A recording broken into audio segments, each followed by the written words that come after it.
everybody, and welcome to the second in a series of our STEM Forward with Women podcasts. I'm Tulin Green, Marketing Director at Udacity, and I'm thrilled to be your host today, especially as we approach International Women's Day on March the 8th. Udacity's mission is to change lives, businesses and nations through radical digital talent transformation in order to create a job-ready digital workforce on a global scale. Part of this mission is to encourage more women into STEM-related careers. So I'm so excited to be joined by Taruna Naidoo today, a fellow woman in tech and a partner at PwC in Johannesburg within the assurance practice. Taruna's a chartered accountant and a registered auditor who has contributed to the profession by serving on a range of professional bodies. She's currently the Learning and Development Leader for PwC Africa and has got 13 years of experience in the development of people. And she's also recently appointed as the PwC Africa Ethics and Business Conduct Leader. Taruna's a self-confessed technology enthusiast and interested in understanding how technology can support us in getting more. She's a proud wife and a mum of 2 incredible kids and 1 enduring fur baby. And even with her busy lifestyle, she recently graduated from Udacity's Data Science for Business Leaders course. So welcome, Taruna, and thank you for joining me today to discuss your personal journey and how you see the best way to create more opportunities for the STEM-related careers of the future. So firstly, congratulations on your graduation. Tell us more about what was the most rewarding aspect of completing the Udacity course and what were you able to take back to your day-to-day role at PwC? Thanks very much, Tulin. So when I heard that I had been nominated to take advantage of this amazing opportunity to be part of a Women in STEM program and to complete the Data Science for Business Leaders Nano Degree with Udacity, I was incredibly excited. I mean, how often do we really have the opportunity to upskill and to invest a tangible amount of time in building new skills? And I'm not talking about the 1-hour updates or the short videos that we sometimes complete to get a little bit more knowledge on a particular topic. I mean, really investing time in our own development, particularly in a topic that's still emerging for many businesses. So perhaps one of the most rewarding aspects of being part of the program was consciously making the time to deepen my understanding of data science and being supported by PwC and Udacity to see it through to completion. And then, of course, applying what I had learned on the program to my role at PwC. So being in the L&D team, we have over the last few years identified a number of standalone projects that we thought would help us to create efficiency and to free up our team members' time so that they could really focus on more meaningful work. And it's actually incredible if I look at the tasks that the team is completing today versus what they were doing 5 years ago. It's vastly different. So to think that we had people in the team whose full-time responsibility was really just to mark people off as attended on training programs, and now we have an app for that. So of course, the composition and the skills of the team have shifted dramatically over time. But what I learned on the Data Science for Business Leaders program that really supported me was how to think more holistically about data strategy and how to start to pull these loose standing projects into a more comprehensive strategy. And I think what was particularly useful were methodologies around how to rank some of the projects based on viability, which is quite a practical skill that can be applied in your everyday environment. And these were really some of the tools I felt I needed to drive, even more positive change for the team. Wow, sounds like it's been a real positive change for yourself and the team. Thank you. So as we approach International Women's Day, it's a global event where we celebrate being women. Can you share some of the hurdles you've personally faced in your career? So it's rewarding to be a female in a corporate environment, but honestly, the role also comes with its challenges. I think now more than ever, there are really opportunities in business for women and for minorities, quite frankly. But that doesn't mean that it's not tough.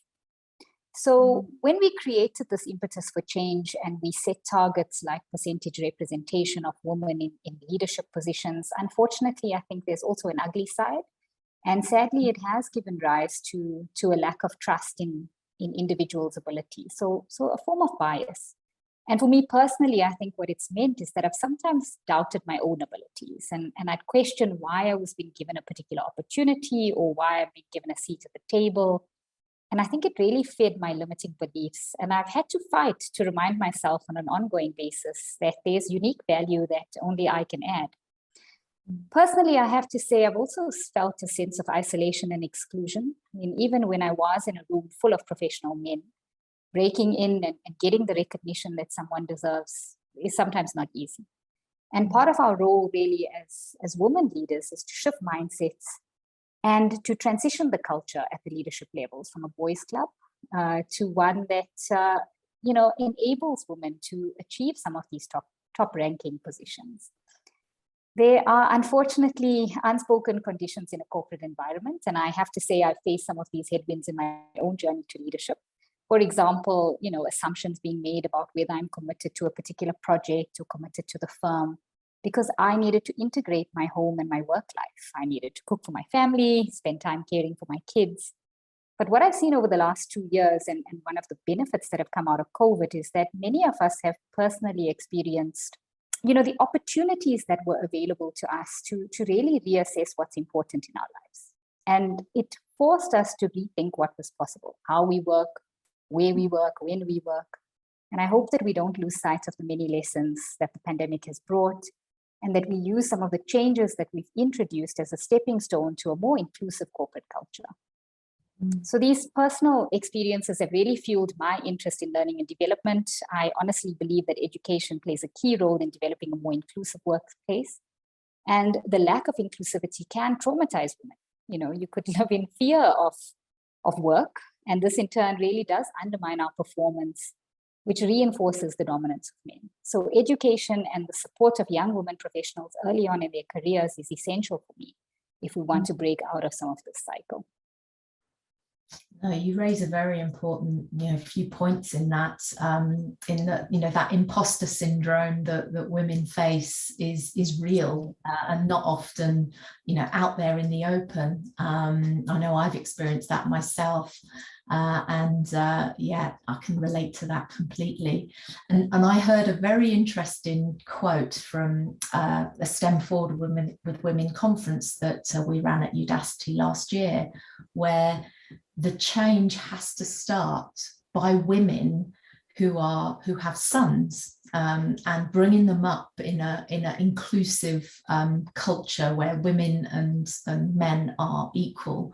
And I thought it was a very insightful quote where she said, it starts with mothers and fathers training the future men of our working generation. So absolutely. That resonated with me.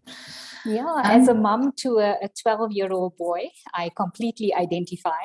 And I have to say to you, a lot of that, the way in which you raise a boy versus a girl, because I've got one of each, thankfully, it's almost ingrained in to have certain expectations of one gender over the other. And we have to reprogram ourselves to get that right. Yeah, absolutely. So tell me a little bit more about the partnership PwC has with Udacity. How's that helped you develop the learning and development function? So Udacity has been a wonderful partner. And honestly, I think access to the Udacity platform has really given us an opportunity to get our people stuck into topics that we wouldn't traditionally have, delved into, things like programming. And the programs really allow them to develop some deep skills in these areas. So I think the combination of the world-class content, the community of like-minded individuals, so the social learning aspects that come along with some of the nano degrees, or with all of the nano degrees, and the practical application of these skills through the projects has really been sort of a winning formula. So within our organization, we have a group of individuals that we call digital accelerators across our Africa business, and we've exposed a number of them to the Udacity Nano Degrees. And I can honestly say that we've seen a tangible shift, both in terms of their confidence and their capabilities. So the program's also been a fantastic complement to our existing learning and development offerings. We've done some work in the past around data fundamentals. We have intermediate digital academies, and we've also got advanced programs in-house on topics like Alteryx and Power BI. But we've really seen, enhancing sort of skills or deep skills for this accelerator cohort in particular. We've also found that the Nano Degree certification really complements some of our own internal certifications. So we've launched a digital badging project, which we currently have available to over 9,000 employees across Africa. And so overall, I think for me, it's been a worthwhile investment of our people's time and energy as well. That's so good to hear. As a Udacitian, having joined Udacity just 7 months ago, it's great to hear stories like this. So thank you. And can you share your personal sort of best advice for women overcoming the obstacles and succeeding in their careers? I think when you attend, you referenced attending a conference last year, and there's so many pieces of advice out there. It's so difficult to sort of sort it down to a couple. But I think, my advice for women leaders is really to take advantage of the opportunities that come across your path. Initially, I think, it often feels daunting, or it's overwhelming, when you given a new challenge or the opportunity to sort of broaden your skills base. But, as Eleanor Roosevelt said, do one thing every day that scares you, right? And I think being out of your comfort zone is really where real growth happens for any individual. We are at such an interesting time in our history. Everything is changing. So everyone needs to upskill, to reskill, to adapt. And I would say to women leaders out there and aspiring leaders, take advantage of the state of unknown. We're all living through flux, and spend some time, investing in developing yourself so that you can take advantage of this unknown and really progress your career. I think the other good news is that none of us have to do it on our own. If you've got energy and you've got a passion, find people, mentors, sponsors within your organization, like-minded individuals that can really support you in terms of meeting your career goals. And when you find one of them, don't be afraid to leverage the relationship. Seek their guidance, seek their counsel, ask them to share their experiences and to lend you their support. As women, we really don't like to burden other people. But in this new, volatile, ever-changing world, none of us are going to succeed on our own. So my advice is to take advantage of the support that's out there. Yeah, that sounds like real pragmatic advice.